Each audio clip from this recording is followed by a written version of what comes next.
Hi, everybody, and I'm here with my partner in crime, Lee Judges. How you doing, Lee?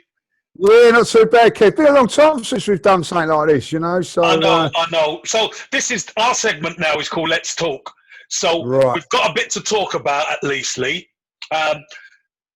2 games gone of the season. Let's just get straight into it. What's your thoughts on the Fulham and the West Ham game? Well, I'll be honest, chalk and cheese, weren't they? I was absolutely over the moon with the performance against Fulham. I thought we was outstanding. The game against West Ham, I felt was a reality check. I also think it shows us where we are and what we've got to do. I think we're all right when we're playing teams that are coming onto us.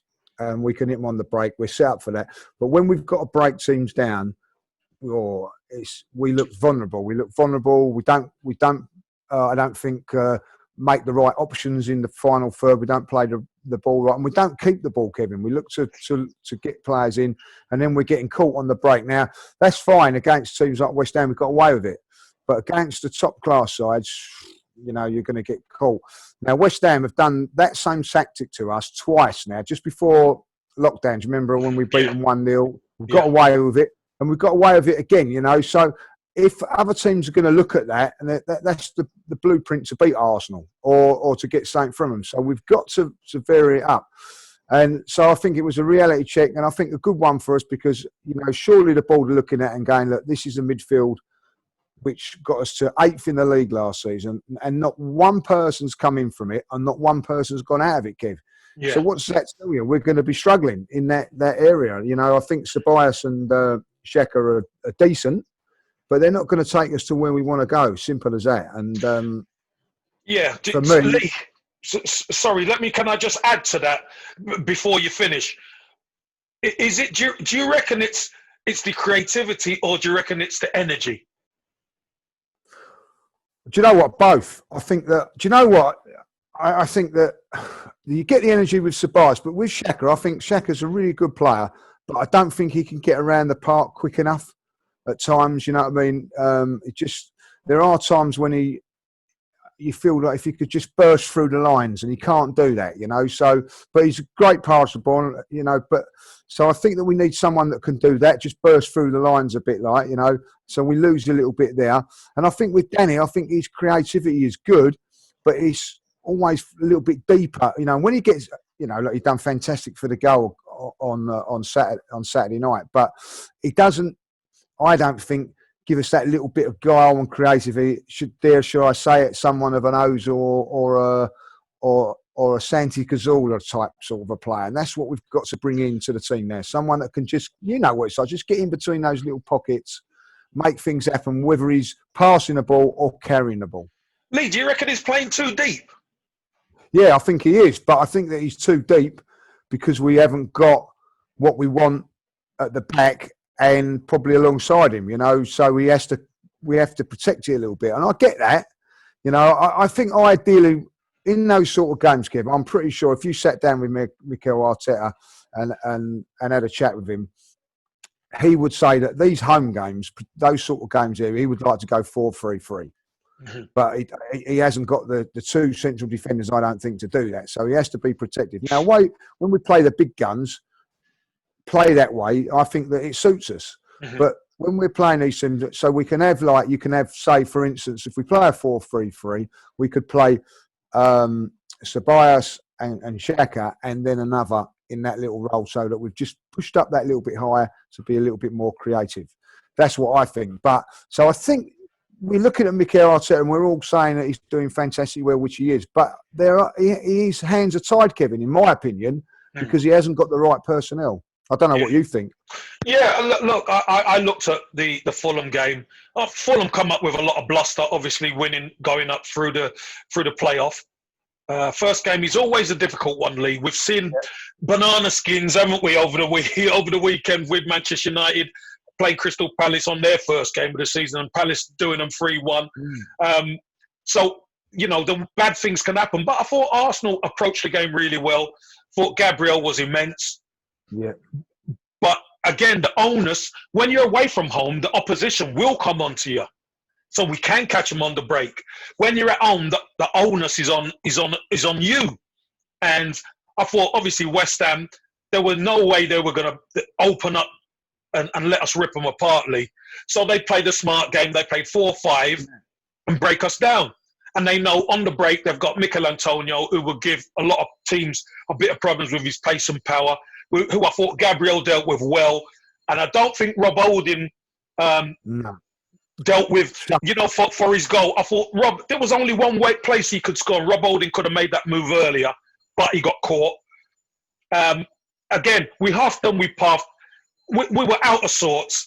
Our passing in the first half was so slowly. It was embarrassing. Second half, we kind of picked it up a touch. But it's only when Saka took matters into his own hands, cut inside, and played a flick ball into Ceballos, who was further up the pitch, that we broke them down. Now, that's the blueprint, and that's why we're going after the likes of Partey and Aouar. Because, they're them type of players who will do that quicker and better than we already do. It took us too long in the 80-odd minute to do that. So, look, let's move on, Lee, because I don't want to dwell on this. We haven't seen Saliba yet. And what's your thoughts on not seeing Saliba? Hopefully he'll play in the cup game tonight. Yeah. And what's your thoughts on Gabriel as well, who's made a pretty decent start? Yeah, I think that's why I'm looking forward to tonight, because I want to see Saliba playing tonight. That is the reason that I want to see him, hopefully up against, I don't think Vardy will play, but somebody, half decent. Yeah.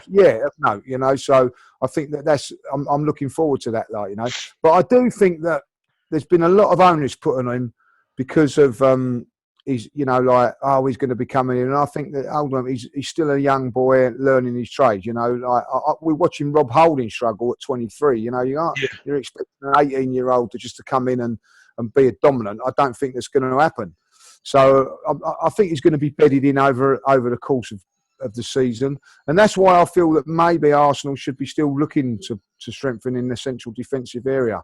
We've got Mari and Gabriel on the left-hand side for the future, but we haven't really got too much on the right-hand side of it if we're looking there. So, we've got. Well, let's be honest, Lee. For the right-hand side at the club right now, we've got Holding, Louise, and Mustafi. There you go.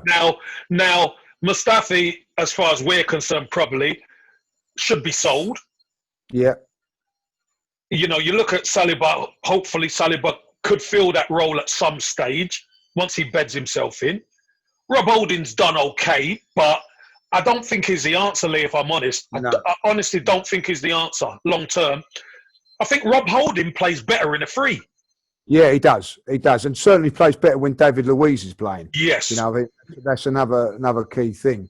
And I also think, I think with Rob Holding, it's no coincidence he plays better games when he had Mertesacker alongside him in the FA Cup final that season, giving him a bit of experience, guide him. Yeah. But if you was playing now, Kevin, you're playing against the Arsenal, and you're up. You've got Gabriel on one side, Holding. Where are you going to pitch yourself up against? Well, that's what Antonio done, didn't he? He put himself up against Holding. He didn't want it with Gabriel because Gabriel's strong and quick. So he don't want that. I'll go on Rob Holding and see if I can expose him. And that's what any decent centre forward's going to do, And I think that's what we've got at the moment. We've got one strong side and one weak side, and I think that needs to be strengthened. And when you look at Gabriel, I tell you what, I don't think Gabriel was as confident on Saturday against West Ham. But what I wanted to see from him was when the ball went over the top 3 times, he got across the park and cleared. Now that shows me he's got pace. Which we've lacked in the past, And I felt that his side was a lot more comfortable than the right-hand side. Now, if you ever look on that, I ain't going to go too much into it because it was all sort of messed up a little bit. You'll know this as well when you've been planning all week for a game and then Tierney gets injured in the warm-up. It's going to unbalance things. Makes things disjointed, doesn't it? Yeah. And it did because, Gabriel was probably working as a left-sided player, central field with Tierney, and all of a sudden, Kolasinac has come in there, and it was tough. But I just think that if we're going to play the back three, David Luiz has got to play as that central the central one of the Central three. one, yeah. Yeah, and maybe that helped Rob Holding out on the future. So I'm going to give him a little bit of a break on that. But I think if you're going to go forward, Rob Holding is going to be the backup to whoever you're going to have. Whether Saliba, that be. I think when it matters, Saliba's going to be the one. Yeah, so that's how I see it. Yeah. I think that Gabriel to me looks a powerhouse, Kev. You know what I mean? Yeah. Something that we've wanted for a very, very long while. Game against Fulham, if he had to win the ball in the air, he'd done it. Now, from an Arsenal point of view, I've grown up from the 70s and 80s with dominant central defenders. Like going from David O'Leary, Willie Young. Tony wasn't the greatest player in it, Willie Young, but he could win a ball in the air. Yeah. From Tony Adams, Steve Bold to Sol Campbell. All of a sudden, for 10 years, I don't expect our central defenders to win headers. Yeah. Do you know what I mean? Like mad. They lose more than they win. All of a sudden, this guy comes in and he wins every header, and all of a sudden, that's an expectation, and it's finally, so finally something that's an expectation. Us Arsenal fans are going, yeah, and that's what we've wanted for such a long time, a dominant central defender on the floor and in the air. And I think that he's got that, but he's going to have better players around him if he's going to. Everybody goes on about it, Kev. Tony Adams was probably the best centre-half, Tony Adams, Martin Keown and Steve Bold. Fantastic three central defenders. Now, two of them, or even three, we could say, got 3 or 4 more years out of their careers. Why? Because they had Patrick Vieira in front of them. Yeah. So they had someone to protect. Even as good as they were, they had someone to protect them in the front, And Martin Keown, as you will know, will always say that. He'll always say, my job was made easy because I had, he actually said on the radio the other day, you class yourself as a legend. He went, oh, no, not when you look at the likes of Dennis Bergkamp and... Henry and Vieira and all that boys, yeah. He does himself a disservice, but what he was saying was that, they made my job easy. Yeah. And I don't think you could turn around and say to Gabriel or even Mustafi, that these midfield players are making my job easy, True. So I think that is what, when you've got Gabriel and whoever saying, my job's easy at the central defence because I've got good players shielding me, then we've got good midfielders in that area. And that ain't happening at the moment, So I think that's a key why we've got to get that sorted out as well. And, and then you've got, a great partnership between Saliba and Gabriel, hopefully. Whoever got Gabriel, the board have been very, very being criticised at me for not making deal. That's a fantastic signing, Kev. 27 million. I agree. Listen, cheap money. It's cheap money. It's young. Saliba. I could see Saliba, Luiz, and Gabriel with Tierney left wing back, and whoever on the right. It could be Bellerin. It could be Maitland-Niles. I think Maitland-Niles not playing at the weekend was a head scratcher. That was a head scratcher for me. Yeah. But maybe it's just a bit of balance and to get game time for Kolasinac, I suppose. But look, let's move on. So now we get into the recruitment side. And Thomas Partey, Osim Aouar, and even Wilfred Zaha has been mentioned, Lee. What's your thoughts on those three? Well, this is what annoys me a little bit about our fan base, Kev, if I'll be honest, when people turn around and say, oh, we don't need Lewis, we don't need Zaha. You know what I mean? And I'm thinking, why not? 100%. Well, why not? If you're going to go and win the title, I'd rather have more good players to worry about than other players. Now, as good as Arsenal were when we won the was winning trophies, we had Carnu, we had Wiltord as backup players. You know what I mean? They were top players. I didn't hear no one saying, well, we don't really need Wiltord because we've got Henry and we've got Bergkamp. Or we don't need Carnu. And they're kind of backup players to your Bergkamp and your Henry. Do you know what I mean? It's an embarrassment of riches, but you do need the complement of attacking players because injuries, loss of form, all that kind of thing can kick in, can't it? Exactly, and we've got that. People don't realise. I think we've got to write out Martinelli for this season. He's not going to even be back until January. So really, I don't think you should be putting too much pressure on him this season. So you've got Aubameyang at the minute playing out wide left, but he could come into the centre. Zaha can go out to the left. If you ain't got Willian or Pepe to go on the right, I think it's a good thing. It's also a good thing for Reece Nelson if the rumours are true that he can get a year's first team loan, right? And if it works out for him, he can come back to the Arsenal. If it don't work out for him, he's got a good move to Crystal Palace to push his career on. So I think it's a good thing all round. I'm definitely for that. People say to me, and they don't rate Zaha, and people, I don't rate. Did anybody watch him at Old Trafford against Man United? I mean, I haven't seen one of our players rip them apart like that and do whatever, So I think there's got to be a reality check on that and say, if we can get him, let's get him. And and then it's up to Mikel Arteta to get the best out of everybody that's available. I think he's dangerous, Lee. I think he's dangerous, and he's a threat, Lee. That's the other thing. He's a threat. 100%. You take players on. I watched that game on Saturday, and if I had any air, I'd have ripped it out. It was frustrating. But somebody like him can just take a player on, Bosch, put it in. The game changed a little bit when Pepe come on, to be fair, because he can do that. But say if you've got it on both sides, Kev, come on. You know what I mean? That's what Man City are. That's what Man City are. But you don't hear Man City fans going, "Oh, we don't want so and so," or because we've got Mahrez and we've got whatever.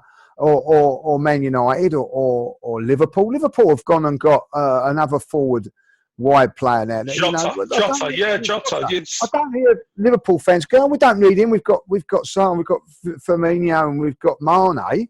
You know what I mean? No, bring it on. So I think that we've got to, be a little bit more ruthless in what we do, in our ambitions. You know what I mean? It ain't just about getting fourth. It's about cementing fourth and moving on and trying to beat these. We've got a challenge. We've got a challenge. Yeah. So what about Partey and Aouar? Well, listen, I've only seen Aouar a couple of times in the Champions League last season when it was mentioned that we could be possibly going for him. So I did have a good watch at him. Very, very good player. Very good player. Reminds me not as but something of the Santi Cazorla sort of mould. That's some player that's can go past players, can pick a pass in those little intricate areas that we need. So I think that he could do that. And I think that for £40 million, Kev, it's a snip.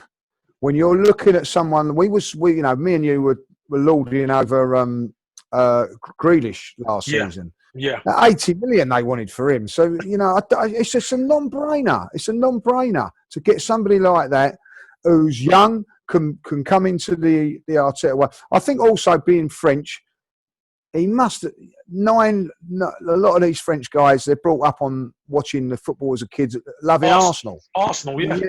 Yeah, so I think there is a little affinity towards them. So I think that, I don't know why Arsenal are stalling over these deals. You know what I mean? I'm just hoping that they've got it all under control, because I look at Partey as well, and I think that it's £45 million. Now, I don't know if you saw, I watched him against Liverpool very, very closely in those two chats. Well, what did I do for having him going up at Anfield on Monday night? Do you know what I mean? Exactly. They ain't going to have it all the wrong way. Him. That's right. No, they're not. If he was there. And there's a buyout clause. It's like, how can I say it? It's like me going into the Arsenal shop. The shirt's £50 on the thing, and I'm going, well, I'll give you £35 for it. Come give me 30. They're not going to let me have that shirt, Kevin. You know what I mean? Are they? Yeah. No, it's not. There's no bartering. Pay the money and you get the shirt. Pay the money, get the shirt. You know what I mean? It's like going, well, I'll tell you what, I'll give you £40, but put a Aubameyang on the back for me. No, it's £50 or it's £60 if you want a Aubameyang on the back. Yeah. These are the things that they've got to realise. I get the thing is, it's like if you're buying a car or you're buying a house, you don't actually go in with a full value, do you, at first, But if you're selling your house or you're selling the car, the man wants it. you're going to hold out. You know what I mean? Now, what is the worry for me is, Kev, is that if these, Partey's a really, really good player, and so is OR. Other teams might think, well, do you know what? We'll have a bit of this now, like, you know what I mean? And we end up you're getting outbid on something that and then you're sitting at home and you're thinking, oh, I could have had that car or that house if I'd just gone that extra bit. And they haven't done it, you know what I mean? That's the worry. Like, unless you know a little bit more about this than me, unless they know that the players are going to want to come to the club. You know, they've had talks and they've said, like, it's like when you had chats with Everton, there was other teams interested, but you told Everton. Say, look, no, it's one club I want to go to, and it's Arsenal. I think that's been the case, Lee. I think that's the case. I think, look, the fact that Atletico are looking at Torreira now could prove to be a deal maker for Arsenal, because Torreira isn't happy. Atletico want him, so-called, and we want Partey. So a swap plus a bit of Reddies might just do the job. Yeah, hopefully that's the case. And it would be a good move for Torreira, because I'm not a disliker of Torreira. I just don't think the way he plays and his physique suits the Premier League, where it would suit him in Spain. Partey, it would suit in the Premier League. It's a non-brainer, So I think that's something that we can do. Yeah, Partey is tailor-made for the Arsenal midfield. Absolutely tailor-made. But look, Aouar, I love Aouar. I love the way he does. He models his game on Andres Iniesta, by the way. So that's not a bad person to model your game on. If he's a quarter as good as Andres Iniesta, we'll snap him up, take him and hug him. We'll love him. But Lee, look, we're running out of time, so I just want to ask you one more question about what's your thoughts on the up-and-coming games? What are your thoughts on the up-and-coming games, mate? Well, I think that, that over the next 4 or 5 games is going to be. We've got some tough games coming up. We've got obviously the big one on Monday. We've got a big game today, I think, which would be interesting to see how we go with the squad players. But obviously, it is all now geared to Monday night to see what we can do. And I'll be honest, Kev, I'm looking forward to it. I'm not saying that we're going to go there and win, but I'll tell you, the last few times I've gone up to Anfield, I've always been thinking, I hope we can keep the score down and make it respectable. That is how I felt. And unfortunately, on the last 2 occasions, it's not happened. 4-1, I think we was losing 4-1 at home one year, and we were getting stuffed. We got stuffed on. But there was one game, I think it was not the one before. They had Manchester City on the. We played them on the Saturday. They had Manchester City on the Wednesday, and they took the foot off the gas. Otherwise, it could have been 10. You know what I mean? So we need to be really. But this one, I'm feeling. Do you know what? We can give it a go. Last 2 games, we've played Liverpool, albeit in the Community Shield. They didn't really do much against us. I thought we was outstanding in the home game against them. So we've got a little bit of thing over them where they're going to think, well, we ain't going to roll all over Arsenal. So I listen, if we had Partey and Aouar in the squad going up to that game, I'd be a lot happier. But I think that we give them a good game. I don't think we beat them. I think that they're a little bit in front of us. They're a level above us at the moment. Yeah, they're a level above us. But I think we're give me the draw now, Lee. Give me the draw. I'll take the draw now. I said this on the same old arse. I'd said, like, I'd bite your hand for a draw unless we're winning with a minute to go. Yeah. But hopefully, listen, we've got. I remember going to Liverpool. Anfield. I think we had. At Anfield, when you was playing, when Wrighty scored, and I think we'd lost our first couple of games, and we went up to Liverpool, and it turned around. We went up there 1-2. Yeah, no one was giving us a chance that day. So there's always a chance that we can. If we defend well, we could probably hit them on. We've got players like we did back in your day then that can hit them on the break and hurt them, and so I feel we're in with a chance, but we've got to defend well. We've got David Luiz, I can't believe I'm saying this now, has got to be playing in a free, and I would probably play El Neni and Xhaka as a two players, to just shield it. and block them out like we did. The one good thing about Liverpool is if you can keep them out the wide, let them throw in crosses, and we've got players that can head the ball away now. So I think it's a big test. But then we've got some real. I think we've got Sheffield United. I think then we've got Manchester City. I know we've got Manchester United in that. I think we've got Leicester at home and Man United. Yeah. Oh, so we've going to need some more bodies in there for us to do really, really well in that line. But I fancy us if we can get these players. I really do think, Kev, we'll have a really, really good season. I think that I said it before and I say it again. You know what I mean? Manchester United are still won't be pushing over the hill until they sort out Pochettino. Once they get Pochettino, they're going to be over that hill. Until they do, they're going to be where we are. We've got a better coach than most of those teams, I think, in what he's doing. But he needs the players to go along with it as well, And I can tell you this now, Mikel can get frustrated as he likes, as he was on the game against West Ham. I will have no sympathy for him. I'll have no sympathy for him if there's no players brought in, because he's going to have to get used to that. But I'm convinced that he's never lied to us yet, is he? You know what I mean? He said the ball's going to back us. He said Aubameyang was going to sign. He said this and this, that. So why not? I know it's getting a little bit closer to the window, but why not believe in this man? You know what I mean? That's how I feel at the moment, and I will continue to believe him until otherwise. Yeah, look, if we can get the two players we're talking about and maybe one other, listen, I'll be a confident man.